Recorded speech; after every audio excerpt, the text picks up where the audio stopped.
ওয়াইফাইয়ের speed চলবে রকেটের গতিতে।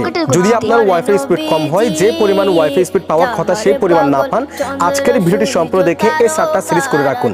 এরপর থেকে আপনার ওয়াইফাই স্পিড ঝড়ের গতিতে চলবে।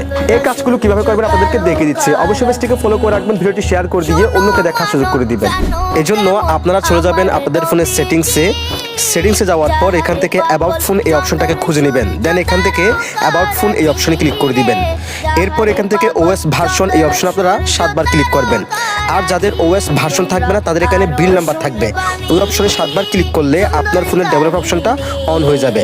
দেন আপনারা কি করবেন, সার্চ বার যাবেন এবং সার্চ বারে গিয়ে আপনারা লিখবেন ভার্বুস লিখে আপনারা এন্টার করে দিবেন। দেন এখান থেকে এনেবল ওয়াইফাই ভার্বুস লগইন এই অপশনে ক্লিক করে দিবেন। দেন স্ক্রল করবেন, স্ক্রল করার পর এখান থেকে ওয়্যারলেস ডিসপ্লে সার্টিফিকেশন সেটাকে অন করে দিবেন।